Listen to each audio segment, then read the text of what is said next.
So we're going to do single slit diffraction. Ooh. Light passing through a single slit. We've kind of done it with water waves. We call that diffraction.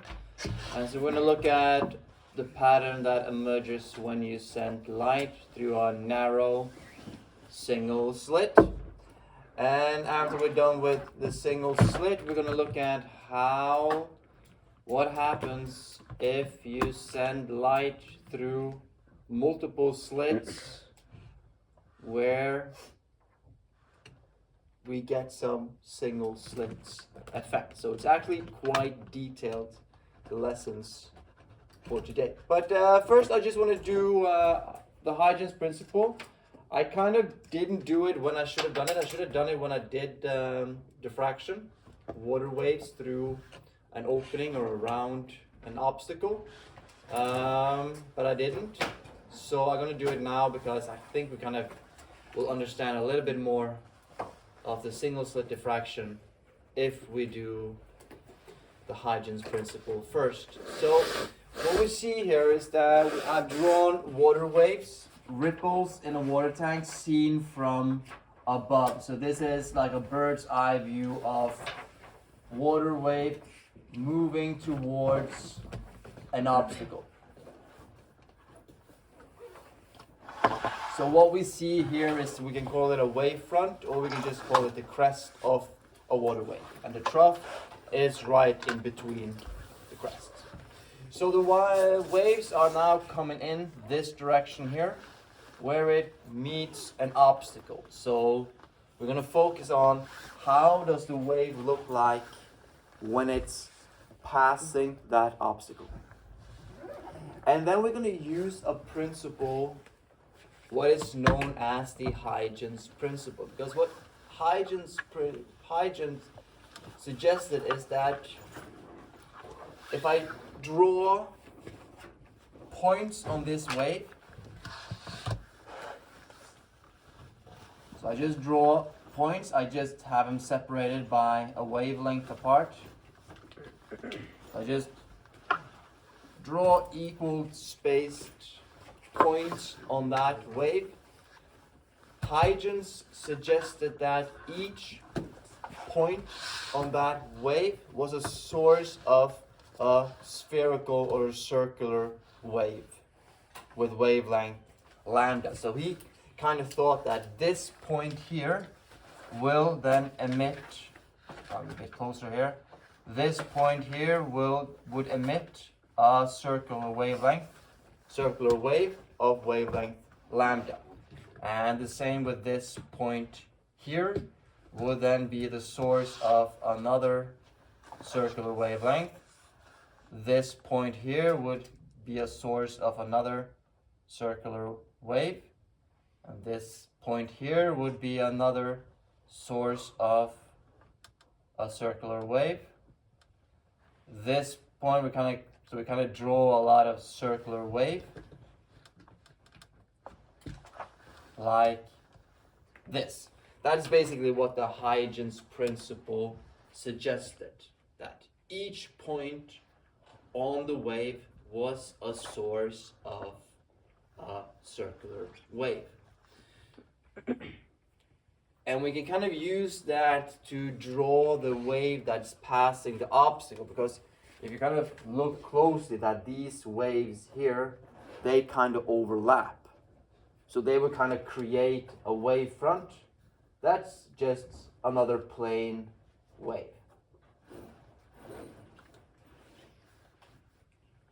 But something happens around the edge here, because this wave here doesn't pass through the obstacle. So basically at the end here, we get this circular shaped wave due to the spherical wave emitted from this point. And so the first wave that passes the obstacle will look something like this. And this wave here will then continue forward, explaining how the wave bends around this obstacle.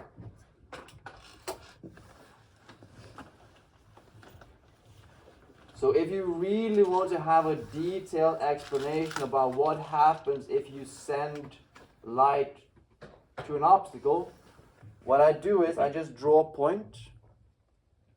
The distance between the points are a wavelength, and I just draw circular waves with wavelength lambda. So I started by drawing points, 1, 2, 3, 4, 5, 6 point, and then I just started to draw circular waves of the same wavelength. Yes, Fred? So I mean that each point on each wave would be responsible for a circular wavefront, and then they will combine to create one.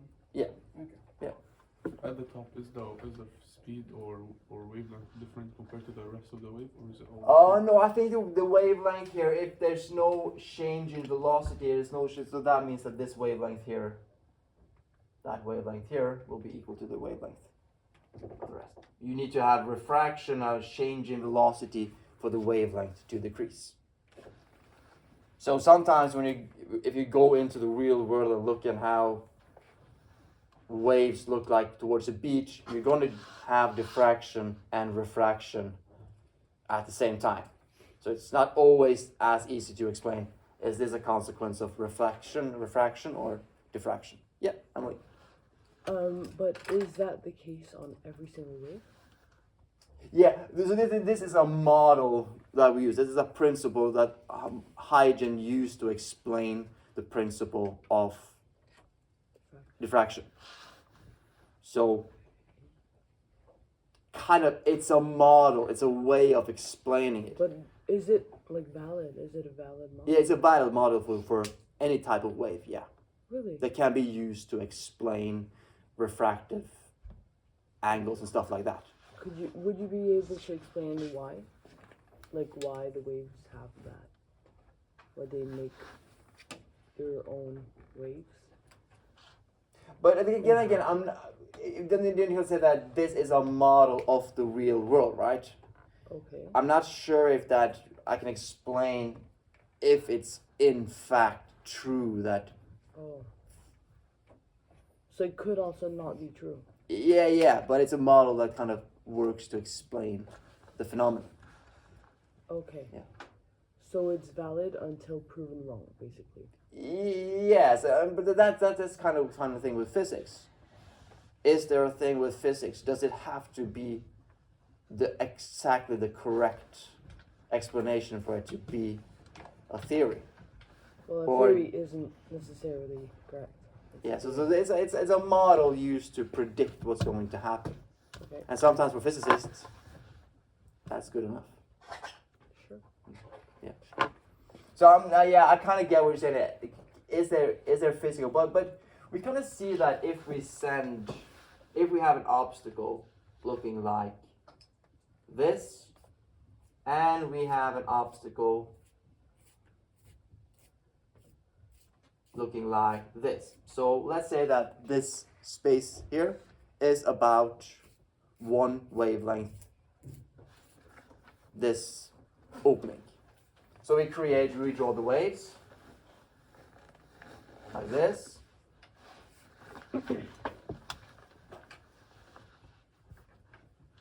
Which has a wavelength, lambda. And if we were then to draw this wave here, and we can say that, okay, I take this point in the middle, and I will then draw a circular wave of wavelength lambda. That wave will then look something like this.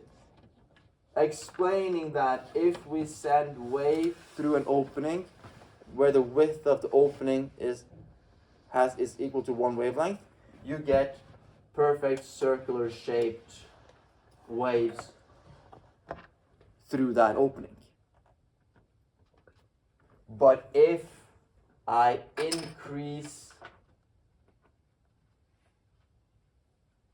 the opening, looking something like this,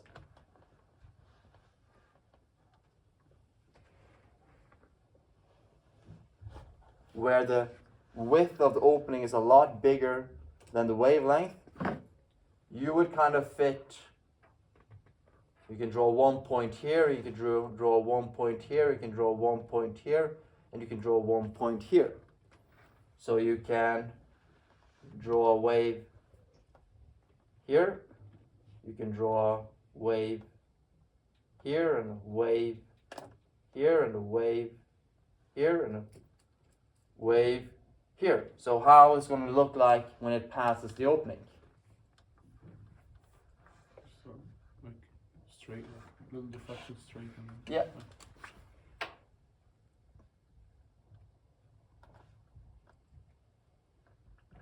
Like this.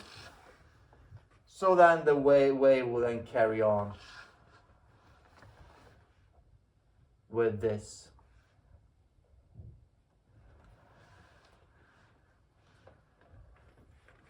Shape.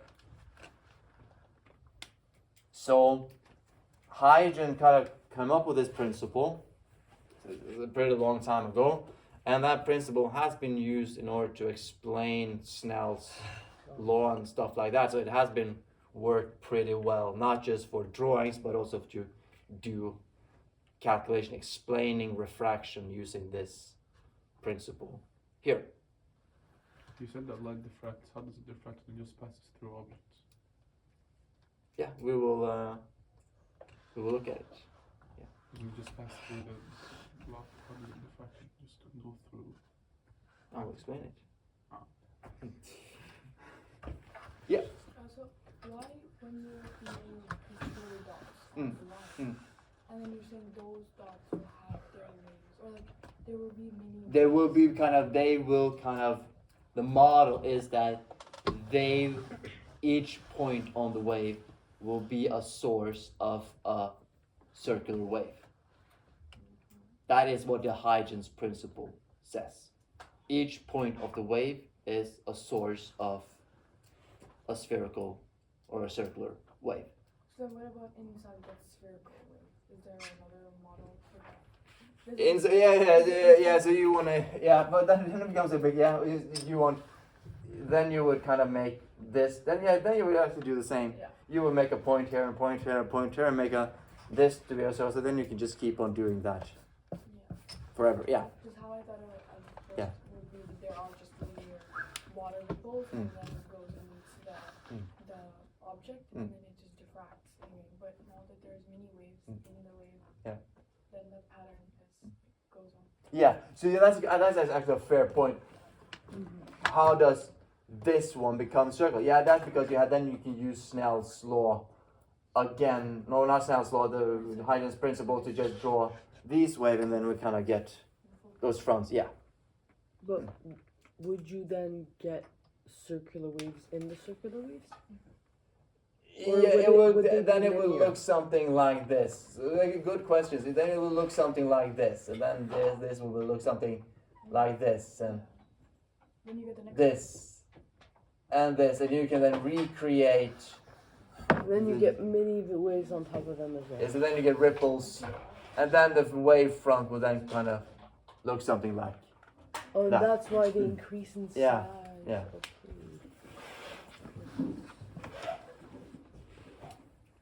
And I'm not going to go into too much detail about that. I'm actually doing more details than I thought I would. But let's say you have here, you can also do it. I'm doing this on a little bit on the spot here. But if you have a plane wave going towards the boundary,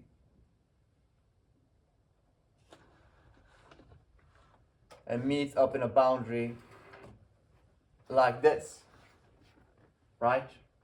So here you have, let's say this is in the deep, this is on the shallow part. What's the difference between water in deep and the shallow? Lamia? It moves slower in shallow water. Yeah, it moves slower in the shallow water, right? So if I want to use Huygens here, let's say I take this point here, I focus on this point here, and this point here. So this will then create a circular wave here. Yeah. Not too pleased with that one. Like this.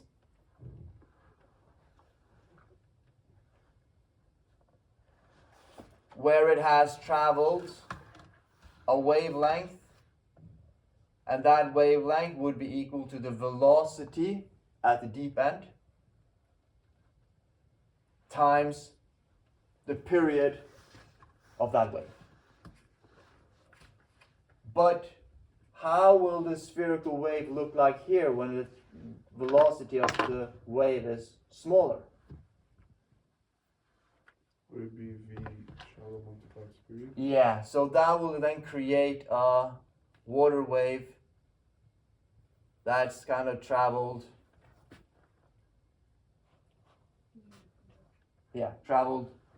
slower. So the new point meet up here.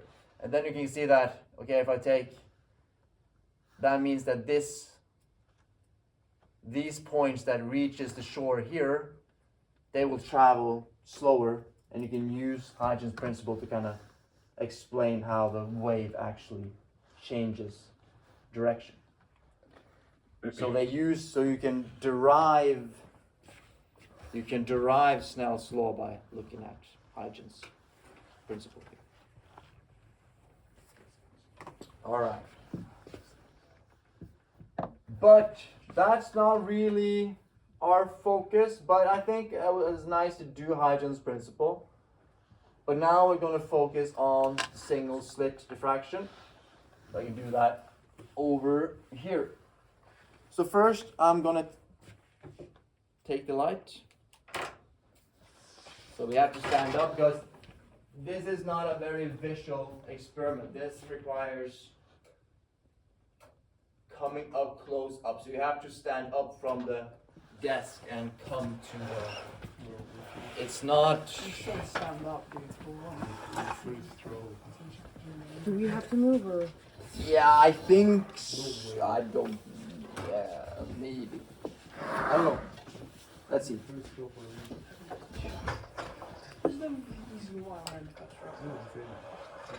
All right. I can see it. Hmm? I can see it. Well, I could see it. Now I can. Anyway. So this is...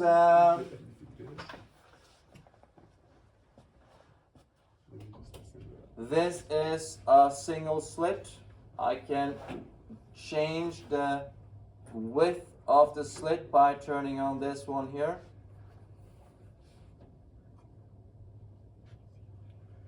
I'm not sure which way I'm going here.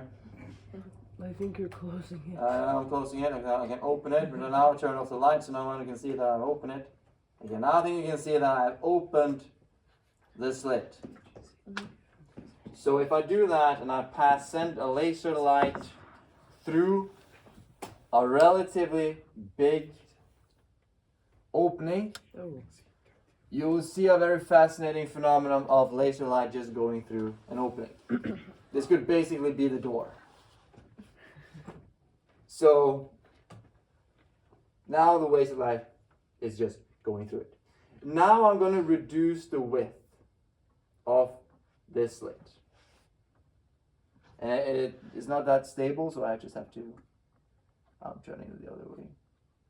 This one, now I'm closing it. Oh, you can see the slit closing.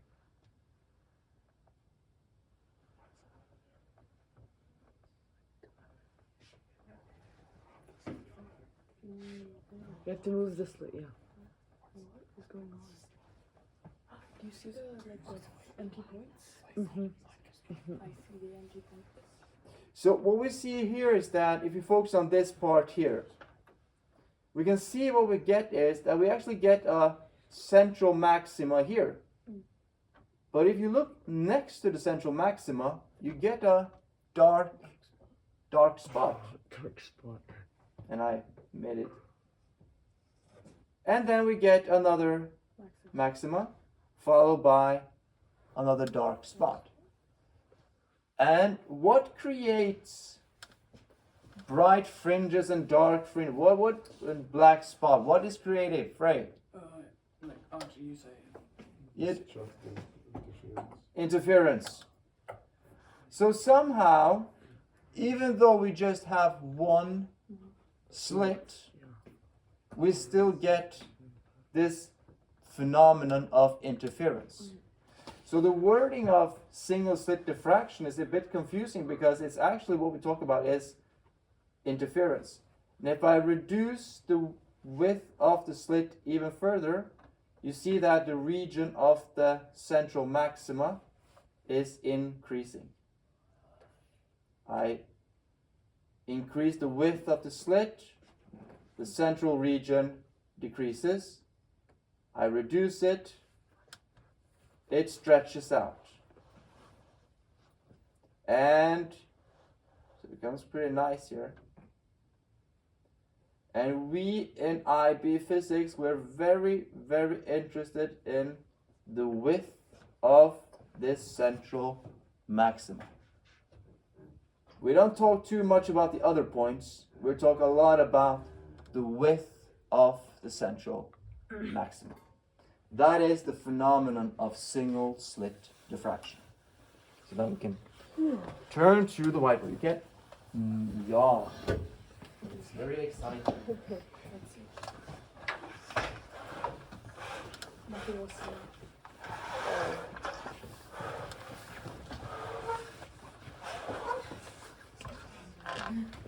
So I'm gonna do it. I'm gonna do first just present the theory in terms of the formula first. So I draw, and remember that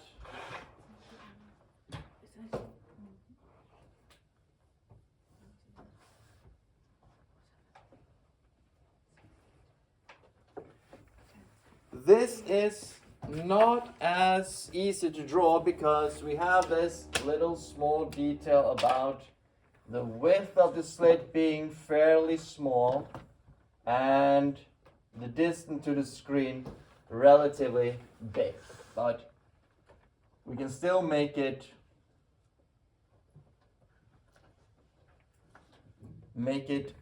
work. And draw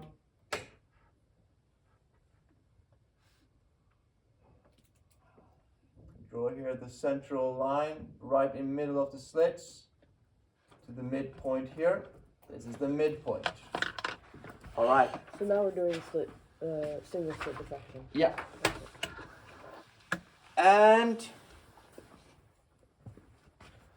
how would I draw that? But I will kind of draw it. If you look at how we saw it on the whiteboard, we saw a central region here.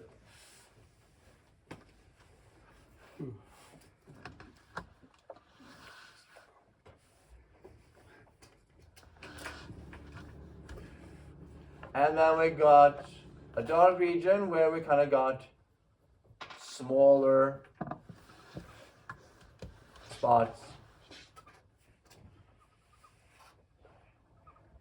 Do we agree upon my diagram?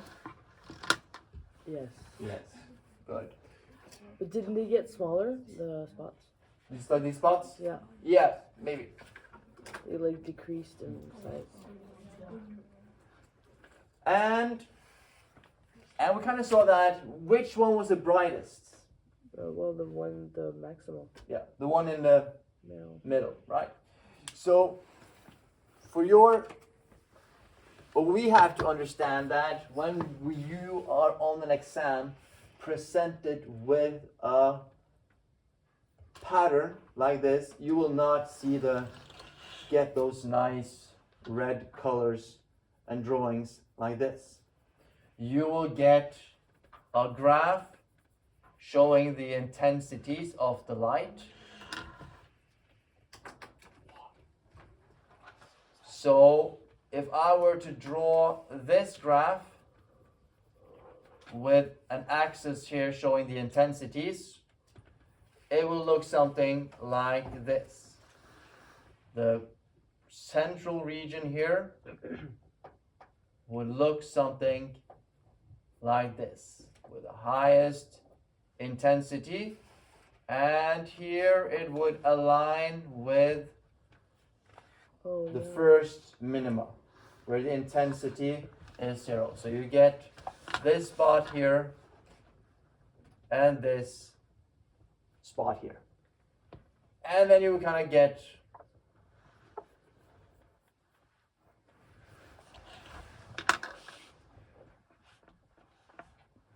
a diagram kind of looking like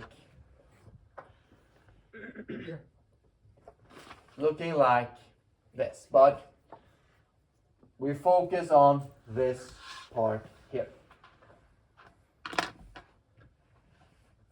And they draw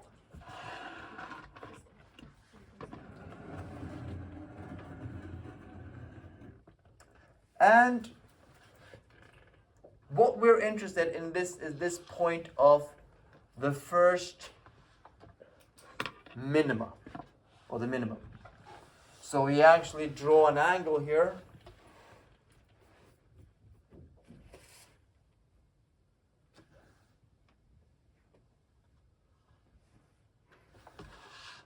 And we draw this angle here. So we have this line here going to the center of the central maxima, and we have this line going to the first minima. And this angle here can be calculated by a formula. I will prove that formula, but I'm just going to show you that you have to understand this formula here. That this angle is given by the wavelength of the light divided with b, where b is the width of the slit. Do we get this formula in the formula book? That one is in the formula book.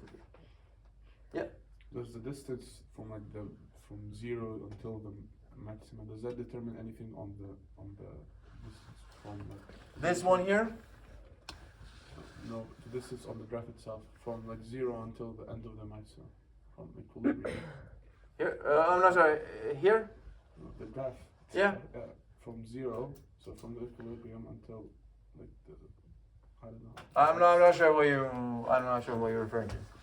From the equilibrium from 0 until the maximum point, so on the x-axis. This one here. Yeah, does that determine b, or is that equal to b? No. That here, this distance here to this distance here, that is depending on what is the axis. If here we're in the axis, if that axis is in fact theta in radians, that's equal to that angle here. Yeah.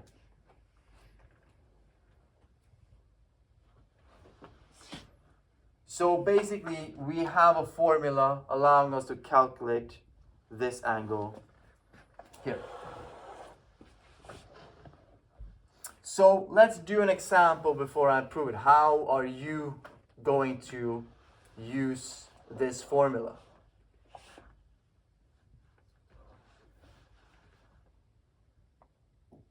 So you could be given a graph. You can be on an exam, you can be given a graph like this.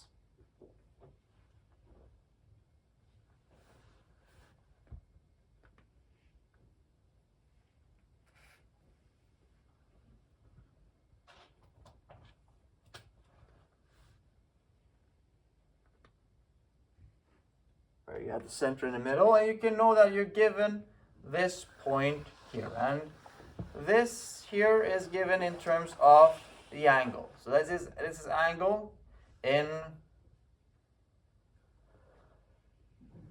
radians. And you can be given that this angle here is 0.01 radians. And this point here is minus 0.0. It's just, if 0 radians is here, we get 0.01 in both directions. And we can say that the wavelength, let's assume that the wavelength of the light incident on the slit is 400 nanometer.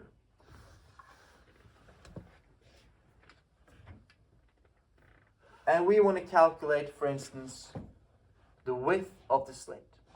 So we have now, you've been told light of wavelength 400 nanometer is incident on a single slit. We get this pattern where my first minimum comes at an angle of theta 0.01 radians. And they're asked the question, let's say A, find the width of the slit. How would you do it knowing what you know now? You would do, B equals to lambda divided by theta, which is 400 nanometers divided by 0.01 radians. Yeah. So you would take this formula, start with that formula, go into data booklet, rearrange it. B would be equal to lambda over theta. And you would get 400 nanometer, that's 400 times 10 to the power of minus 7 meter. You would divide that with 0.01.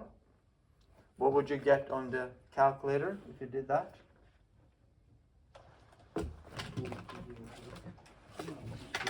My best estimate is minus 9. I always do that wrong. I think it's minus 9. So you would get 400 times 10 to the power of minus 7. Minus 5. Yeah, but I don't, yeah, minus 7. Yeah. But it's 4 times 10 to the power of minus 5. Yeah, so that is 4 times 0. it's 4 times to the power of minus 5 meter. How many millimeter is that? 4,000. 4? It's 40? 4,000 to the power of 10 to minus 0.4? Yeah, 0.04 millimeter. So basically, we have to interpret these graphs reading off the angle. And you have to understand that that angle is this angle here. So don't hesitate to draw diagrams in order to visualize the problem. All right? And from that, if you know the distance to the screen, you can calculate how actually the width of the pattern is by multiplying the angle with the distance to the screen. Why don't you use the period of the whole way for the angle? Why don't you just use only one side? Like, why don't you combine to make it 0.02? Don't you have like 2 negative? Yeah, why not? Why? Yeah, I think I interpret the question as why is the angle theta from this midpoint to the first maxima not from minimum to minimum?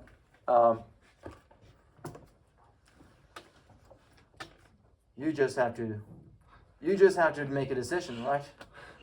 And stick with that decision. So sometimes the formula is based on definitions, and it would be helpful if everyone used the same definition of it. I completely agree that this angle could have been defined in a different way, but it would be nice if you and me have the same definition of what that theta means. So please don't change it. Change the definition of theta? Yeah. What is? No, Ian wanted this angle to be this angle going down here to minima instead of midpoint to minima. And what would it change? It would just change the definition, and it would just change how you interpret the information. Oh. Yeah. So it wouldn't do much difference. But the question is, why do this happen? Okay, you explained that we got a formula, and why does this actually happen? You want a break before you do that, or you good to go? Good to go. Yep. If you turn up the heating, I don't have that power. Bro. I'm kind of warm moving around. You wouldn't, yeah? we're doing this. Please focus, let's focus. Dramatic shit. Because it is kind of weird that we get the interference pattern from a single slit. Because we can understand it from a double slit. Waves from one slit interferes with a wave from the other slit. But what happens if we now draw the same diagram?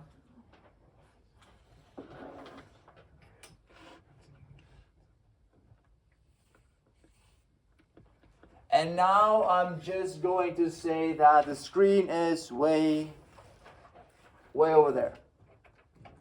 So screen is distance.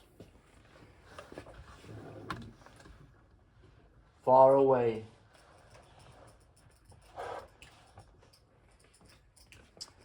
And basically, what we think in terms of hydrogens. We can think of this in terms of waves passing through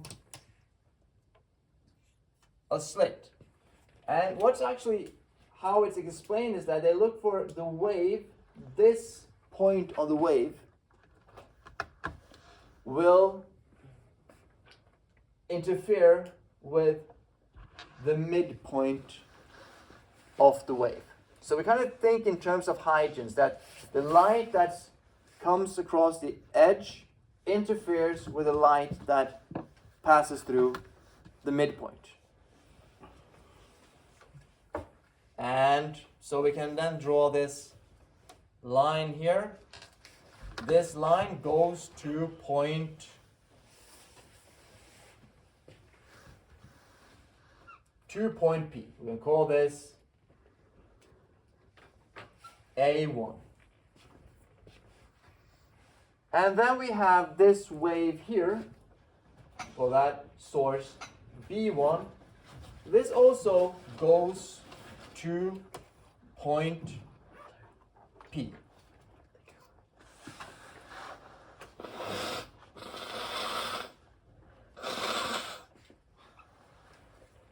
But the question is, what do we want point P to be? And we want to, point P is, this one doesn't work. Point P is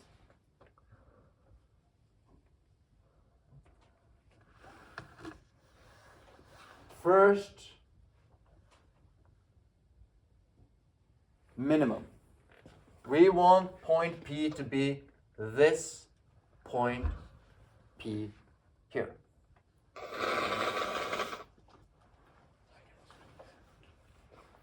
All right. So path A1 to P is a bit shorter than B1 to P. Remember, how did I find the path difference here? How did I draw the path difference? Yeah. Wasn't just S1, A1, P minus B1 Yeah. is equal to NX. But the geometric shape is that I kind of think that this is approximately parallel. So you would draw a parallel line from A1 all the way down to B1. From start to triangle. And then you would take 90 degrees. Approximately 90 degrees, yeah. And this distance here, yeah. That distance. So it's the distance that's the, I don't know how to say it, but that distance. Like from B1 to the 90 degrees. That's the, Yeah, this one, yeah, we can call that point C1. yeah, point 2. So B1 to C1, that's Yeah. the difference. There's a difference between those two paths, yeah. Good. And if this distance here, that A1 to B1, that is the width of the slit divided by 2. Good. So we know that the path difference, this B1 to C1, you can do it, where do I write that? B1 path difference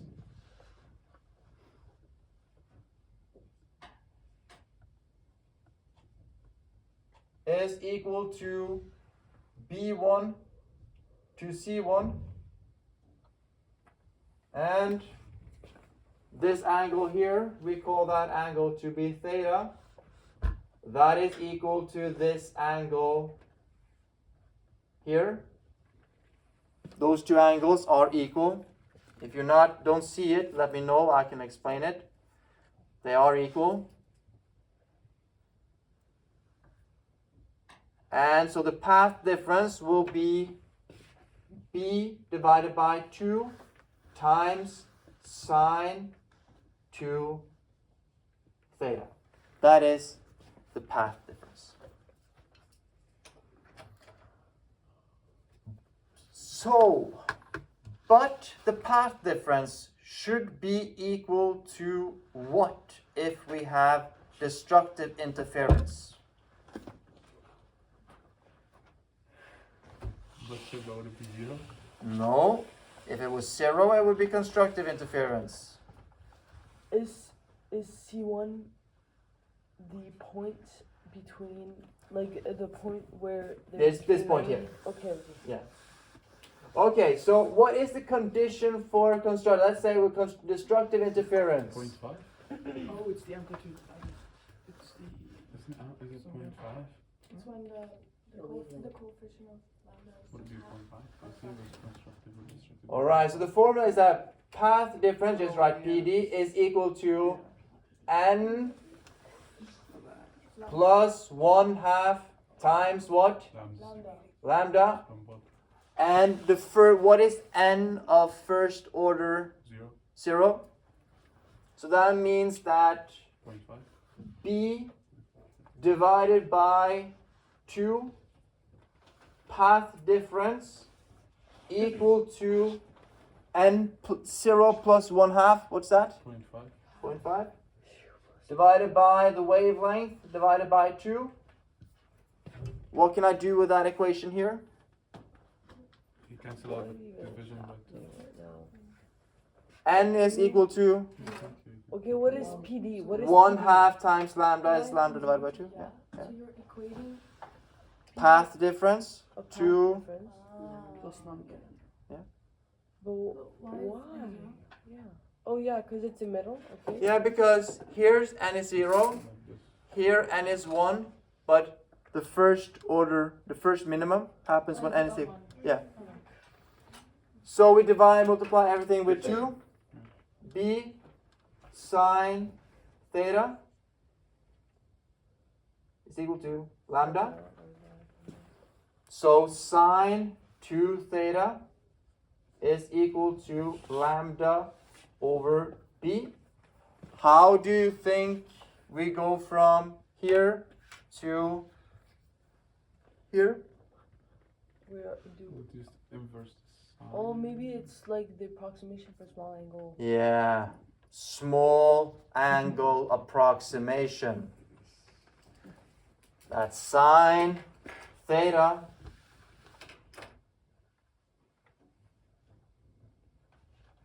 is approximately equal to theta. So that leaves me with this equation.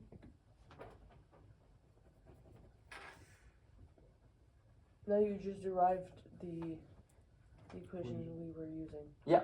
Okay. As promised. I have a question. Yep. So when you say point P first minimum, what does that mean? Yeah, so the point P is first minimum. And I have to explain what is point P.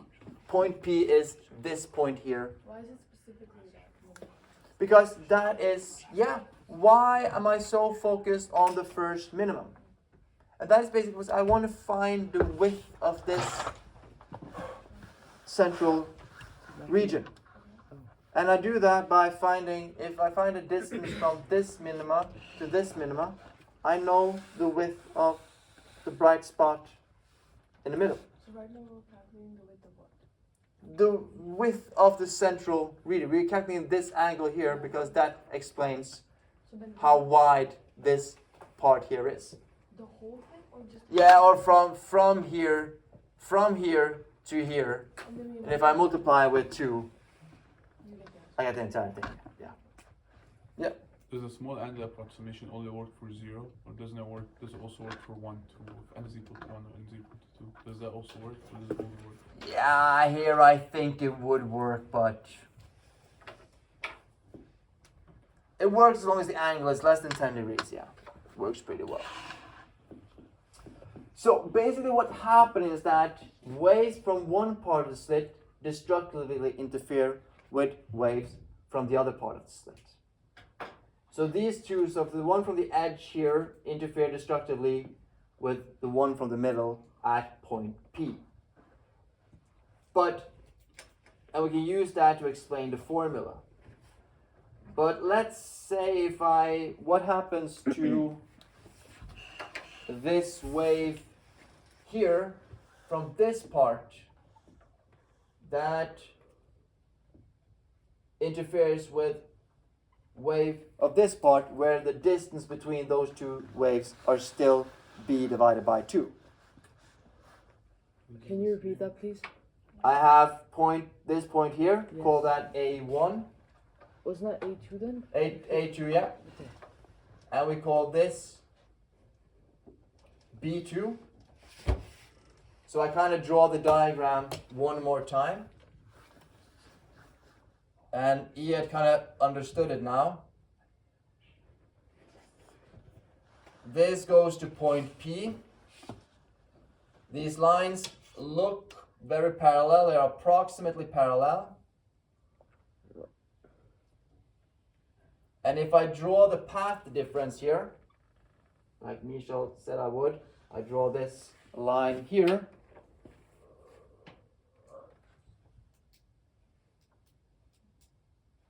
And mark this as point C2.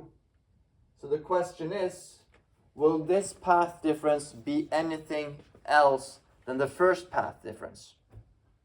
No, the path difference will still be the same.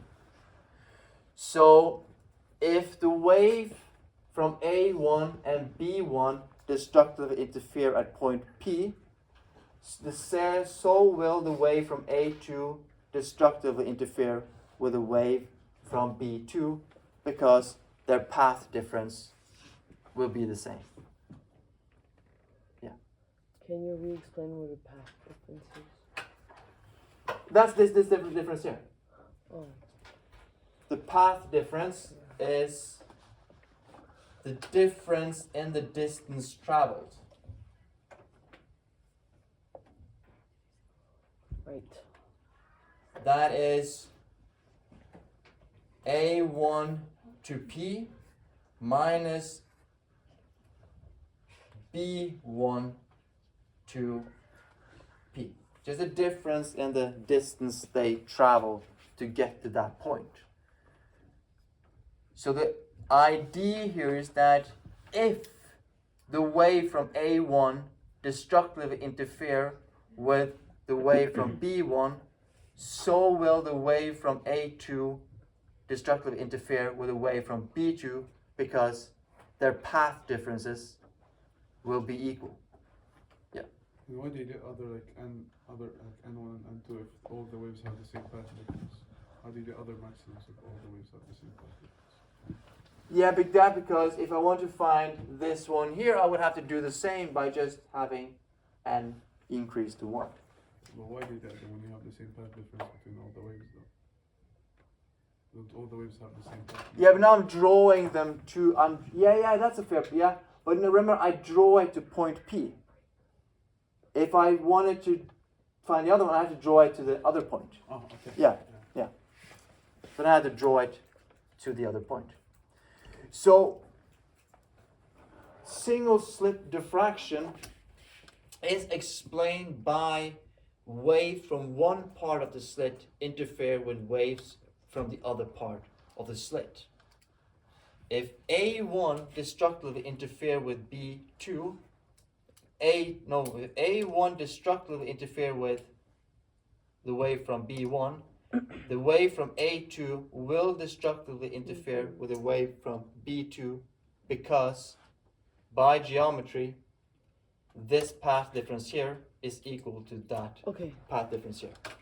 And will they then constructive interfere with, like, if will A1 constructive interfere with A2 and A2 constructive interfere Yeah, with I B1? also struggle with that thought. Since I couldn't, okay, but couldn't A1 by a chance constructively interfere with A2? Yeah. And it very might could. But as long as this wave is being cancelled out with this wave, and this wave is being cancelled out with this wave, There's it doesn't really matter if they do constructively interfere.